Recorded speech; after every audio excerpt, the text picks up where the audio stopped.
एक समय की बात है। भगवान बुद्ध एक गांव में धर्म सभा को संबोधित कर रहे थे। लोग अपनी विभिन्न परेशानियों को लेकर उनके पास जाते और उनका हल लेकर खुशी खुशी वहां से लौटते। उसी गांव के सड़क के किनारे एक गरीब व्यक्ति बैठा रहता तथा महात्मा बुद्ध के उपदेश शिविर में आने वाले लोगों को बड़े ध्यान से देखता।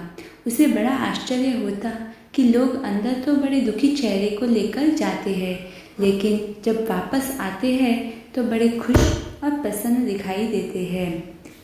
उस गरीब को लगा कि क्यों न वो भी अपनी समस्या को लेकर भगवान के समक्ष रखे। मन में यह विचार लिए वह भी महात्मा बुद्ध के पास पहुंचा।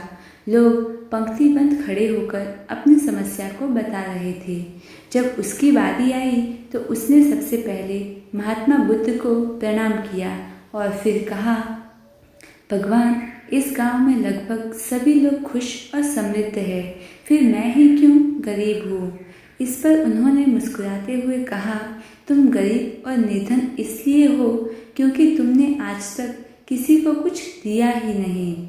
इस पर वह गरीब व्यक्ति बड़ा आश्चर्यचकित हुआ और बोला, भगवान, मेरे पास भला दूसरों को देने के लिए क्या होगा।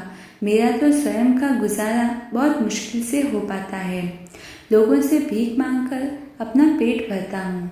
भगवान बुद्ध कुछ देर शांत रहे, फिर बोले, तुम बड़े अज्ञानी हो। औरों के साथ बांटने के लिए ईश्वर ने तुम्हें बहुत कुछ दिया है, मुस्कुराहट दी है जिससे तुम लोगों में आशा का संचार कर सकते हो, मुख दिया है ताकि लोगों से तुम मीठे शब्द बोल सकते हो, उनकी प्रशंसा कर सकते हो, दो हाथ दिए हैं, लोगों की मदद कर सकते हो। ईश्वर ने जिसको ये तीन चीज़ें दी है वह कभी गरीब और निर्धन हो ही नहीं सकता। निर्धनता का विचार आदमी के मन में होता है। यह तो एक भ्रम है जिसे निकाल देना चाहिए। दोस्तों, कभी भी मन में निर्धनता का भाव उत्पन्न न होने दो।